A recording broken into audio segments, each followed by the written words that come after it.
2 years ago, members of Hamas launched a series of surprise attacks in Israel.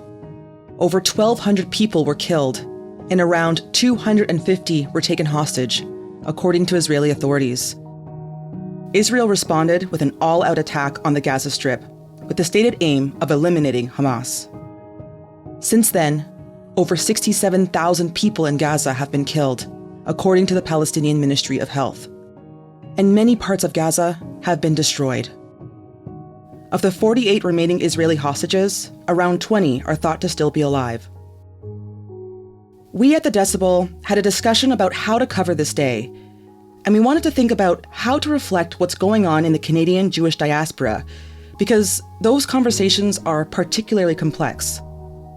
A lot is happening within Jewish communities, over dinner tables, at holiday gatherings, and in family WhatsApp chats. I'm not Jewish, so the conversation I might have had would be different than the one we're bringing you. So today, Decibel producer Michal Stein is going to be our host, and she's with me right now. Hi, Michal. Hi, Cheryl. Thanks for passing the mic to me today. Yeah, thank you so much for doing this. And can you just tell me, why did you want to have this conversation? So I put my hand up to host this episode when we were talking about how we would cover the second anniversary of October 7th, because I've been a part of shaping our coverage of the war in Gaza. And there's often a point in those episodes where I'm thinking about the way these conversations are playing out here in Jewish communities that I'm a part of. And this includes people who are very supportive of Israel and very supportive of the current government. It also includes people who are very close to me who are very active in pro-Palestine movements. So there's a lot of division in these communities. There's a lot of reckoning. There's a lot of very challenging conversations that are happening right now. And I think they are conversations worth having in the open. And I wanted to try and have that. And I'm glad that you are doing it today. So thank you so much, Michal. And now over to you. Our guest today is Marcia Lederman. Marcia is a staff columnist at The Globe and the author of the book October 7th, Searching for the Humanitarian Middle. Marcia and I are both Jewish and both have family ties to Israel. And we've both been grappling with what October 7th meant and how everything since has been affected by it. I'm Michal Stein, and this is The Decibel from The Globe and Mail.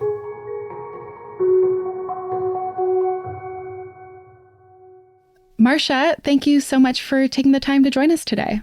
Oh, thank you so much for the invitation. I really appreciate it. And I want to acknowledge off the top that I think having this conversation in the way that we're going to have it will probably make some people upset, and that's okay. And I just want to acknowledge that. And I do appreciate that. It's very, very sensitive. Everything we're going to be talking about is sensitive. I understand that people are very passionate, and it's a very difficult topic. I appreciate people listening, and I think that part of what we need to do is have more conversations and listen to each other as much as we can. So thank you for acknowledging that and for wanting to talk to me about this. So I wanted to start, today, when everyone is listening to this, it will be October 7th, 2025. Let's start our conversation by going back to October 7th, 2023. What was that day like for you?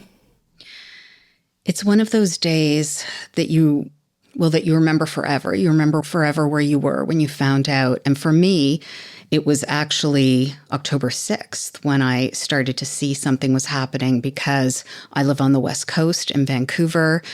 Before I checked my phone, before I went to bed, I saw that something was up in Israel, which is not an unusual event. There are frequent rocket attacks in Israel, so I didn't think much of it. But in the morning, when I woke up, I saw that it was something extraordinary in the true definition of that term.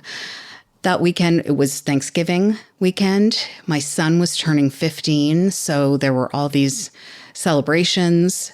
And I know it's a privilege to have a birthday and celebrate it. There are many people who have not been able to do that for the last 2 years, but that's where I was. And, his best friend slept over for his birthday that weekend, and I fell asleep before they did. And at some point, I heard a knock on the door, and I woke up and I thought, they're here. And also that was quick. That was fast. And where did that come from? My whole life, I have had nightmares about being hunted by Nazis. My parents were Holocaust survivors. Mm-hmm. And when I was watching this footage, horrific footage of what was going on October 7th, and reading accounts, everything I'd been telling myself my whole life, all these years where I've been trying to calm myself into understanding that the war was over. I was safe. No one's going to attack people because they're Jewish. That's not going to happen anymore. And then suddenly it felt like it was happening. And that's how it translated to me with that knock on the door. It was an immediate visceral reaction. And, that weekend there were a lot of phone calls with friends, Jewish friends for the most part, who suddenly, like me, were plunged into this horror. And I knew immediately that Israel was going to retaliate and that it was going to be very, very bad. And unfortunately, I was right. I want to dig into where a lot of this reaction comes from, because I think for both of us, we're of course not coming to this conversation as disinterested third parties. We both have relationships in the Jewish community. We are both from the Jewish community, have relationships to Israel. And a lot of my very close family lives in Israel, including my grandmother.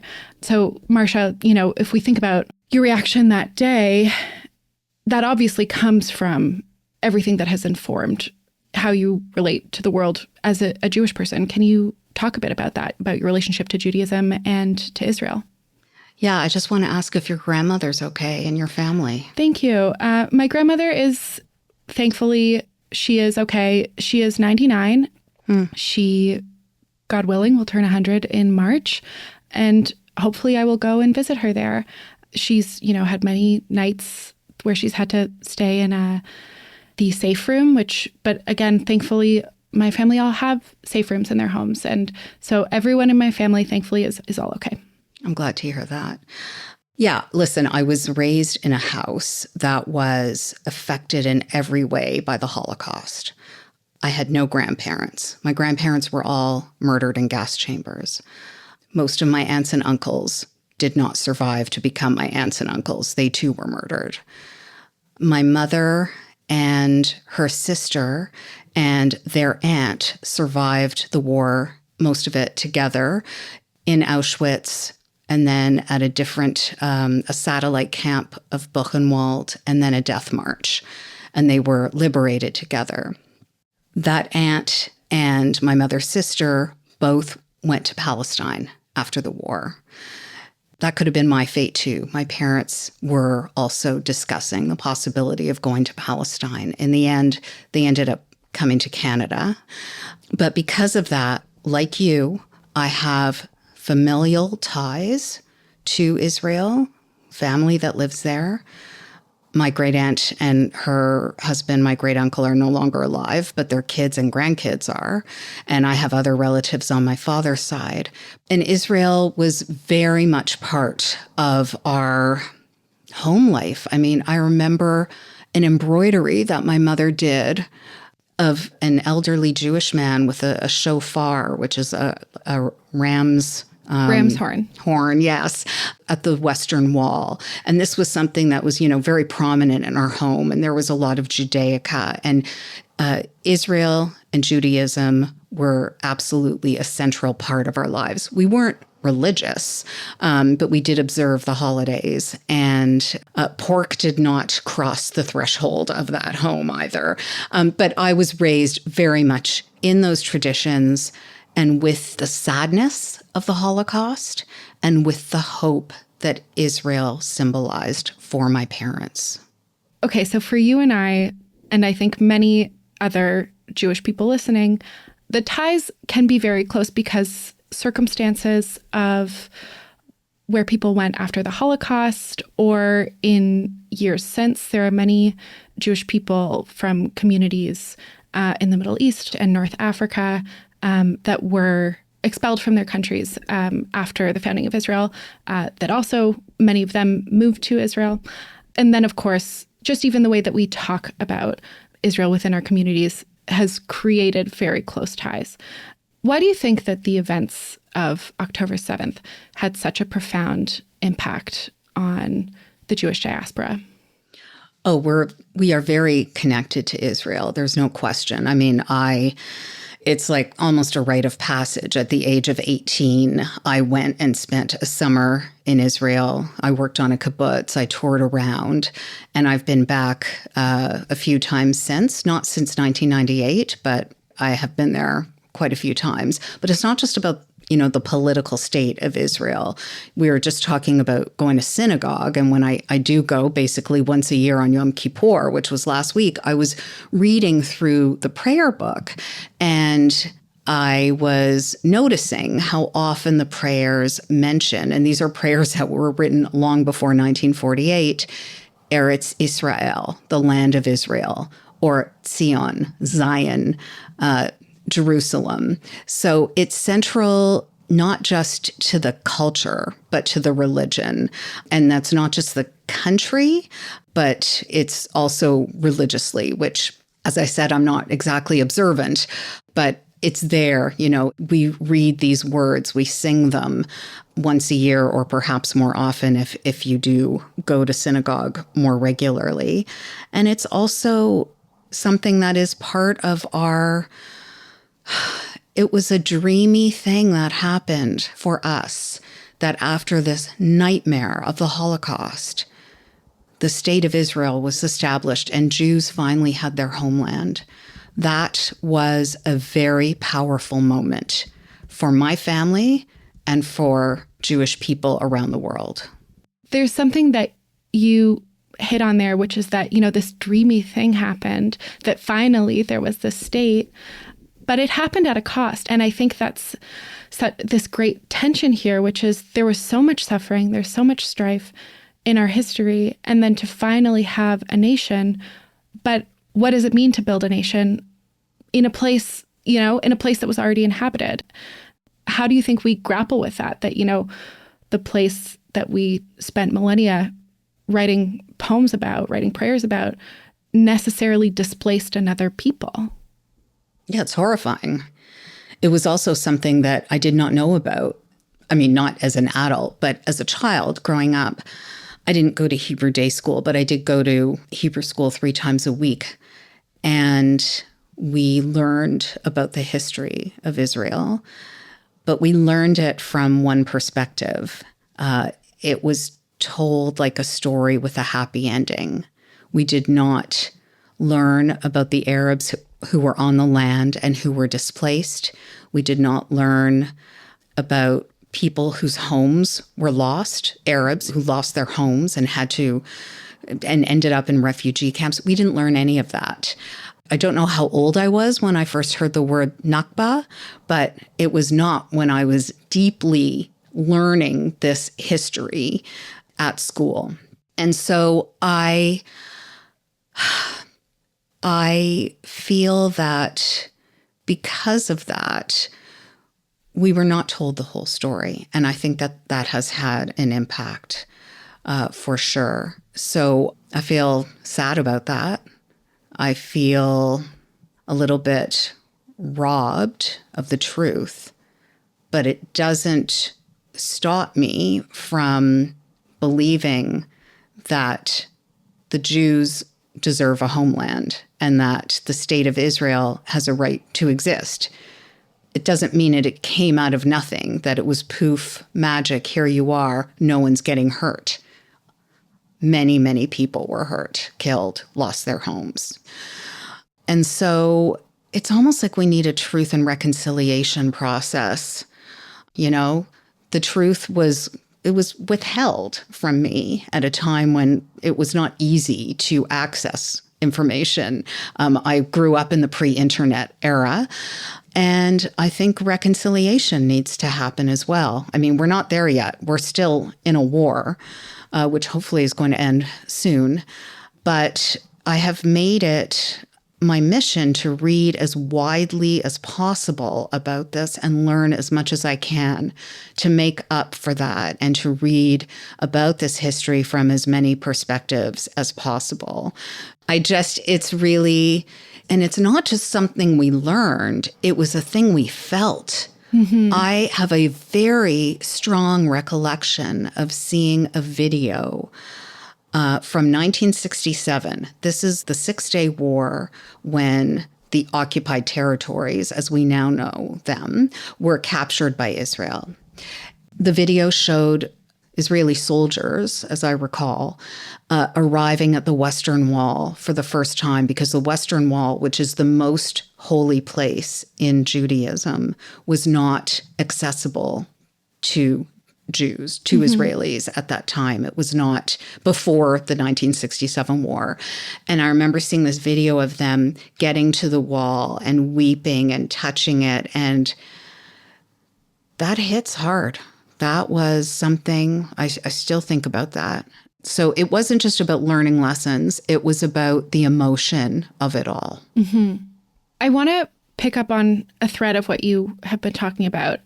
You use this word Nakba that you hadn't heard until you were much older. Nakba is what Palestinians call the catastrophe, referring to the loss of land in 1948. And I think that a lot of the reckoning that is happening now is kind of a result of understanding that we haven't really acknowledged that Jewish people having a homeland has come at the expense of hundreds of thousands, if not millions, of other people. And that's a very tough thing to reckon with. And it's upsetting, especially because Israel was created as a safe haven for Jews after the Holocaust, which has altered the course of our family history. And I think that is extremely challenging. Listen, I wish we could go back to 1947 when the UN came up with a partition plan offering land to Jews and offering land to Arabs. The Arab countries rejected that offer. They were offered less land than the Jewish state was, even though there were more Arabs than Jews.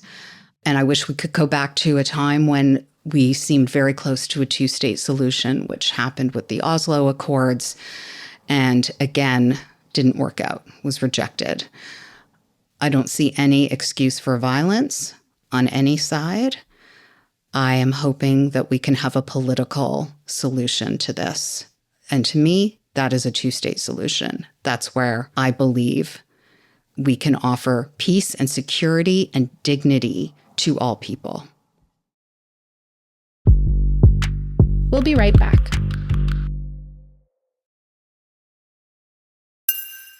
Marcia, I want to talk to you about anti-Semitism and the rise in anti-Semitism that we've seen over the past 2 years, and also the ways in which anti-war protest gets mixed up in some of that. You know, as we've been talking about, a big part of the reason that there's so much attachment to the state of Israel for a lot of Jewish people is because it was created as a safe haven after the Holocaust so that nothing like the Holocaust could happen to us again. And there is something very troubling that we're seeing in the years following October 7th, which is this rise in anti-Semitic incidents. Like there's this horrific incident in Manchester last week on Yom Kippur, the holiest day of the Jewish calendar. We've also seen certainly many incidents in Canada. There have been firebombing incidents, bullets shot into religious schools in Toronto. You know, the list goes on. And that is separate from the rise in anti-Israel and anti-war protests. But often those protests or protesters themselves get called anti-Semitic, which I also find interesting because many of those protests are led by Jewish people themselves, and there's a lot of tension there. And I don't think it's fair to call protests anti-Semitic. Why do you think it's so hard to untangle these things? Yeah, it's a really tough one. And I, like you, I really bristle when I hear, a pro-Palestinian protest described as anti-Semitic or pro-Hamas. And I think you can absolutely protest the actions of the Israeli government without being anti-Semitic. That said, these protests, which have been very passionate and unrelenting, I believe have contributed to an atmosphere where people do feel emboldened to express their anti-Semitism. And I will tell you, my inbox is full of people sharing stories with me about what they've experienced. And it might be something that we would consider relatively minor, like being told they're not welcome in someone's cafe. Or, it might be something very blatant. And I am very disturbed by these incidents. I'm very disturbed by the explaining away of these incidents. It feels like gaslighting to me. Listen, I can tell when I'm being targeted by something that is anti-Semitism. I will agree, however, that the term is sometimes used to describe just a pro-Palestinian protest. But like I said, I think it's contributing to this atmosphere where I can't open social media now without seeing things that are absolutely gobsmacking. People explaining away the Manchester attack, You can expect more, to be honest, someone wrote. Horrifying. I could go on and on with examples, which I'm not going to do, but I'll just tell you something personally. I have a son who is in grade 12, his last year of high school. We are in the process right now of looking at universities. Never in my life did I think that how anti-Semitic is this particular campus, that kind of question would be a factor in the decisions we're making. I mean, we're recording this the day before October 7th, but on October 7th, there are demonstrations planned for universities with a language like, we're going to honor our martyrs. These are pro-Palestinian protests. That just really hurts that on that day, of all days, you're going to label your protest. And I understand protesting war. I get it. I'm for it. But this is one of the worst days in Jewish history, certainly in modern Jewish history. This is a day to be sensitive, I think, to those victims and those of us who mourn them and the hostages who are still in captivity and their families who are suffering. And yes, we absolutely need to be remembering and mourning the tens of thousands of people killed in Gaza. I'm not saying that that is not legitimate. Of course it is. But I think there is a real lack of sensitivity and this dismissal that the anti-Semitism we're seeing isn't really anti-Semitism or isn't really such a big deal. We would not accept this if any other minority group was being targeted this way, nor should we. When I think about what needs to be done, and I feel like there have been so many conversations over the last 2 years, how do you deal with the rise in anti-Semitism? It does sound like some of what needs to be done is a real separating between we can protest the war, but that is not permission to say or do hateful things to Jewish people in the diaspora. And I don't know how you solve that other than relationship building is the only thing that I think of. Well, what you're saying should be obvious. You should be able to protest the war without saying Jews are baby killers or writing that on a synagogue wall. Look, I don't have the answer either. But the one thing I can do is to try to promote dialogue, which is what I've done with my writing. And I hope that we can do some of that, some listening to each other and talking to each other. And there's absolutely a connection between this war and the rise in anti-Semitism. That is indisputable. There is absolutely a difference between calling out Israel and being anti-Semitic. But there is a lot of bleeding that's happening. Yeah. And there are a lot of people who are taking advantage of this environment, this climate where it's okay to bash Jews, that they control the media, they control Hollywood, they shouldn't be allowed to participate in certain things. So I think that, I don't know what the answer is. Education, talking to people who maybe don't feel the same way as you do on an individual level, that can be really illuminating. Yeah. It's so many of the problems when we talk about people being in silos, people being in echo chambers. You have to make an effort to go out and find people that are different than you. But it sounds like that's where real dialogue can actually happen. Yeah. And, read something that is not necessarily from your camp, if I can use that term. I want to talk about another element that has come up since October 7th that feels, we've been talking about a lot of things that are challenging to untangle in this moment. And one of the really challenging ideas is this idea that Israel is responsible for a genocide in Gaza, which was the finding of a recent report from a UN commission inquiry, a number of human rights organizations, including B'Tselem, which is an Israeli human rights organization. And it's not up to you and I to litigate whether a genocide has occurred in Gaza. But I'm curious as your thought, especially as a child of Holocaust survivors, why you think it's so hard for so many Jewish people to even entertain the thought that a genocide could be occurring in Gaza. Well, the term genocide was literally invented to describe what happened in the Holocaust by a Jewish lawyer named Raphael Lemkin.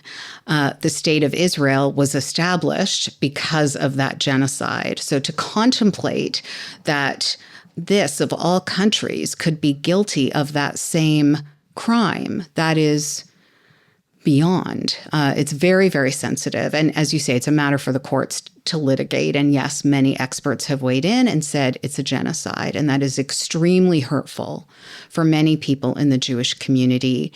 Many would say it's absolutely untrue. But I think when you say the term genocide, you picture what happened in the Holocaust. And there is no comparison with what's happening in Gaza and what happened during the Second World War to Jews and other victims of the Nazis. So it's not just that the term genocide is being used, it's being weaponized. So Israelis are being compared to Nazis or called Nazis. I've been called a Nazi. Benjamin Netanyahu is being compared to Adolf Hitler. This is what's known as Holocaust inversion, and it is extremely offensive to Jewish people. And if you look at the UN definition of genocide, and, if a court decides that Israel has ticked those boxes, and I'm sorry to use such casual language about the deaths of thousands of people, it doesn't mean that it's the same, as I say, as the genocide that happened during the Second World War. This is where people were being rounded up and sent into killing machines in order to eliminate a race in Europe. This is something else. This is a war that I believe is an overreaction. Has that become a genocide? We'll see what the courts decide. But of course, genocide is a term that's been applied to a number of other wars around the world since. We can think about Darfur. We can think about Rwanda. But it does sound like there's this very painful, again, reckoning. How could it possibly be the state that was created to keep us safe that could be the ones committing a genocide? Feels like the very thorny issue here. Yes, it's very thorny and very sensitive. And I really hope that we will not see an outcome where Gazans are removed, Palestinians are removed from Gaza, that will not happen. And I hope that this peace plan means that they can stay and that it can be rebuilt and that it can be governed by their own people. So you and I are talking in October 2025.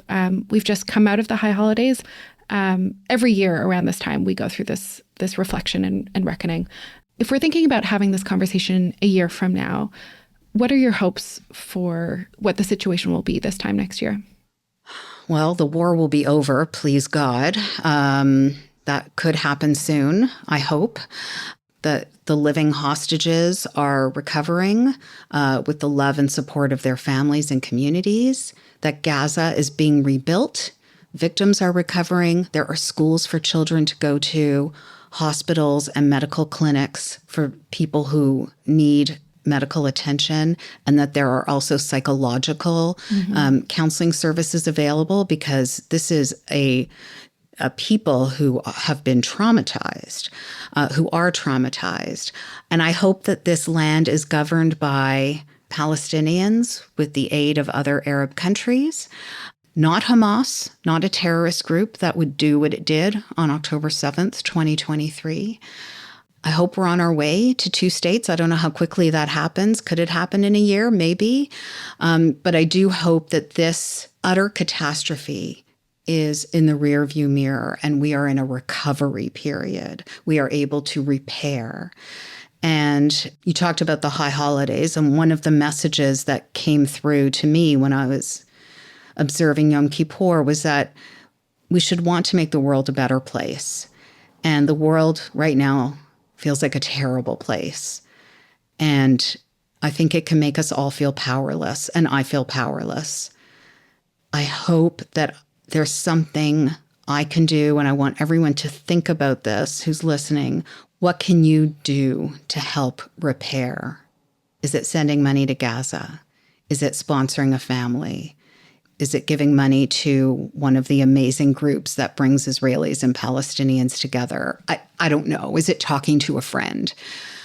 I hope that a year from now, more of us are speaking to each other and the killing has stopped. Marcia, thank you so much for taking the time to talk to us today and for being so open and really creating a dialogue that I think we all need right now. I really appreciate it. Thank you so much for the very probing questions. I appreciate it too. That was Marcia Lederman, staff columnist at The Globe and the author of the book October 7th, Searching for the Humanitarian Middle. That's it for today. I'm Michal Stein. The Decibel is hosted by Cheryl Sutherland. I produce the show along with Madeline White and Ali Graham. David Crosby edits the show, and he produced this episode. Adrian Chung is our senior producer, and Angela Pacenza is our executive editor. Thank you for listening, and we'll talk to you tomorrow.